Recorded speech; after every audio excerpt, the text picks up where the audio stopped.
the war room where the admission is free. All you got to do is pay attention to me.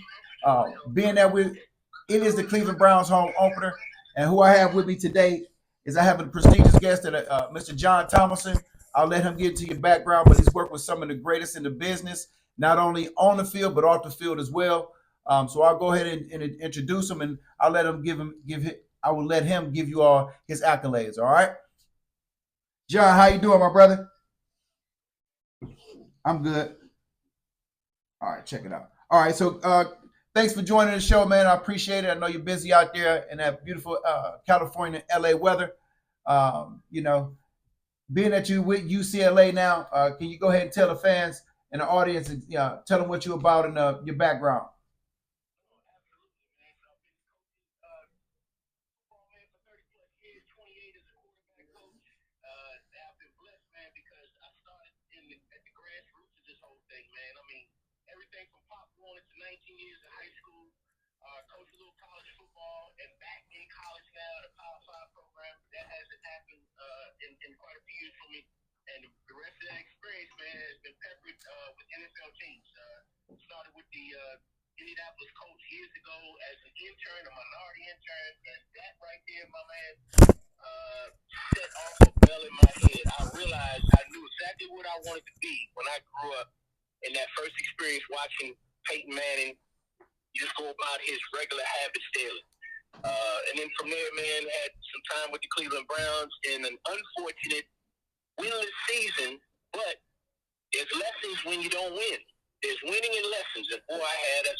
Yeah, we won't either, John. Trust me.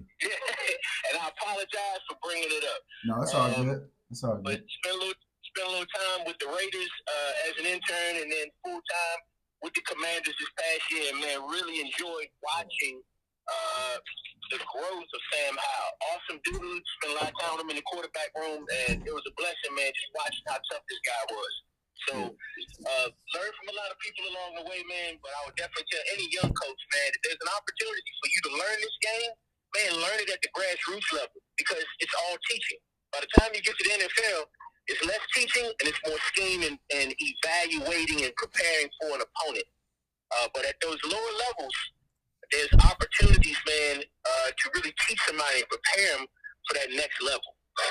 And you've seen some great, like you said, on all levels. You've seen some great quarterbacks and great football players as a whole.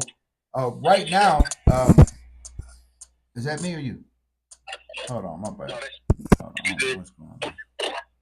My bad, John. Hold on. One of them days, brother. You all right? Let's see. There you go.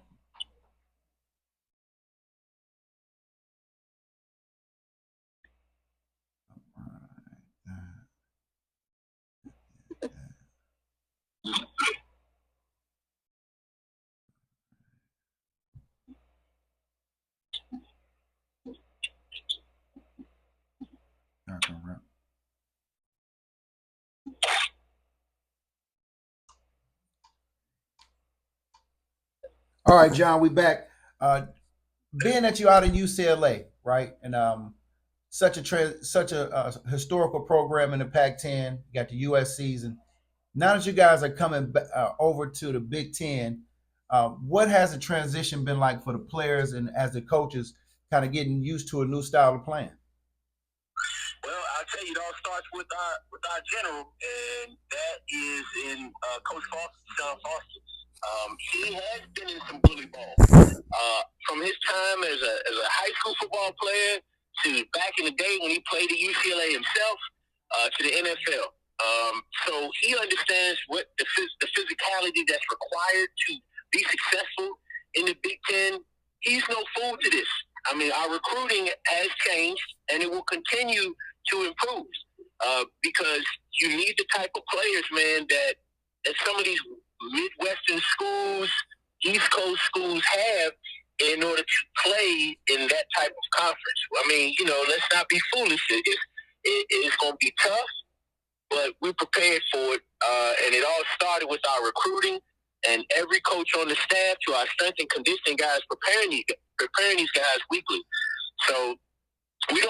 any week that we have coming up on this calendar schedule.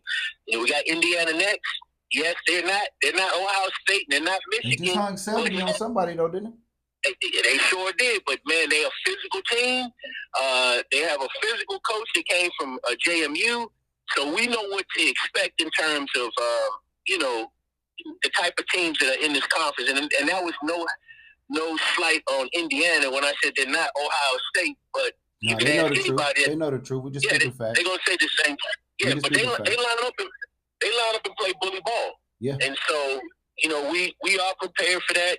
We don't come into this lightly, not thinking that teams like that are not gonna be ready to square up. All I'm gonna say, man, my best advice for if you're coming from the west to the east, you better feed them boys some grits, man. They got to get that skin nice and thick, man. Put some Vaseline on, man. When they get out there, when that wind is a little choppy, if not, hopefully it's warm. And if it is warm, then that humidity is a factor as well. A lot of recruits from the Cleveland area go to Indiana also. So I think it'll be a good game, and I'll go with you. Even it's a Big Ten matchup that I'm waiting to see, and hopefully you guys can pull that out. Rap got a question for you real quick. Oh, go ahead. My fault. You got it. No, every week is a test. That's all I was going to say. Every week is a test. It just makes you better.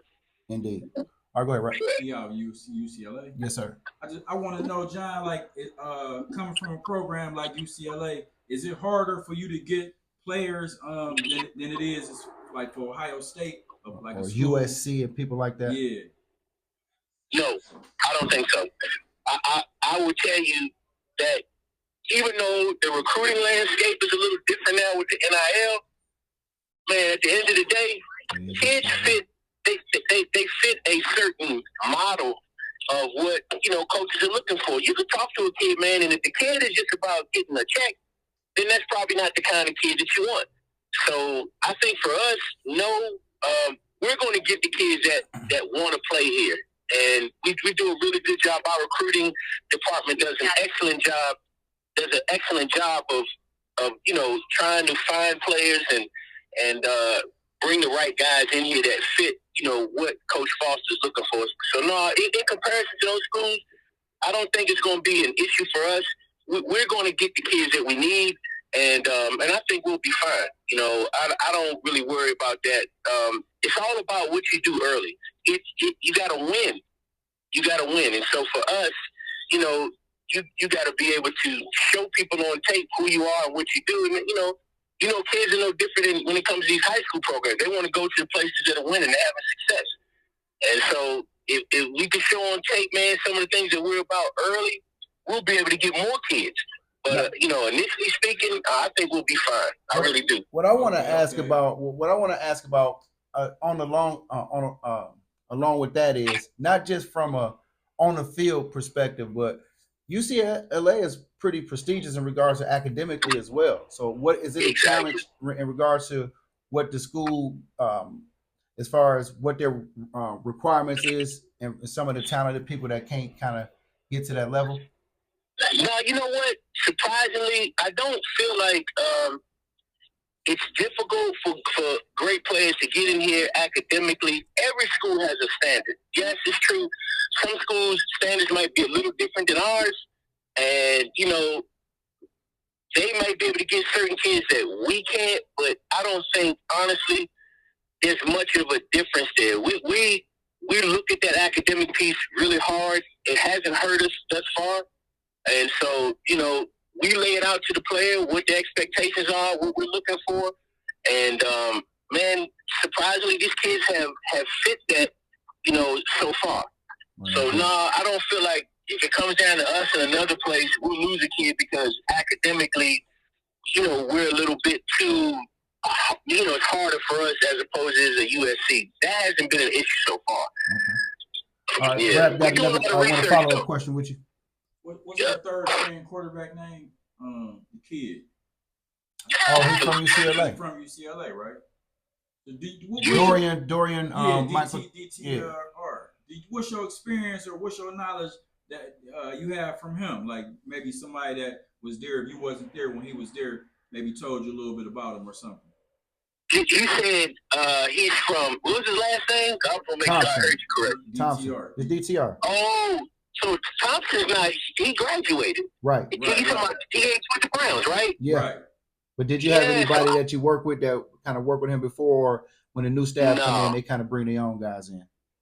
Yeah, so it's pretty much a new staff. Okay. Obviously, the OC is new, came from the Commanders in the NFL with Eric Bieniemy. Ted White, the quarterback coach, he coached in the NFL. He was with the Texans.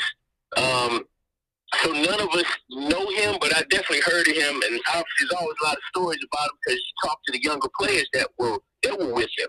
Yeah, he got all the records out there, right? All the passing records and everything. Yeah, man, he did some things Played here. for So I 6 years, man. yes, I haven't had a chance to meet him. The only person that I've seen, and he wasn't a UCLA player, but actually played for the Browns, is Deshaun Watson. Deshaun Watson trains at UCLA, so in the off season he's here. Okay. He'd say what's up in the mornings. I didn't know him even when I was in Cleveland. He wasn't there yet, but always speaks, man. Great guy. So man, that's the only guy I've seen. I've seen some NFL guys that do use our facilities, and Deshaun is just somebody that he steps out of my mind because I see him every morning. And that's a great insight on Deshaun, because I personally think as a player he was one of my favorite quarterbacks when he did play for Houston. All right. His accuracy, like you're saying, and his efficiency. But what we're gonna do, I'm gonna take it into a quick break. We on the line with John Tomlinson, man. Thank you for joining us. Give me a few minutes, John. We'll push into a commercial break. Coming back, we're gonna get into you breaking down Deshaun Watson against Dak Prescott, this Browns matchup, and how you see it going. All right. Okay. All right. Appreciate it. Yeah.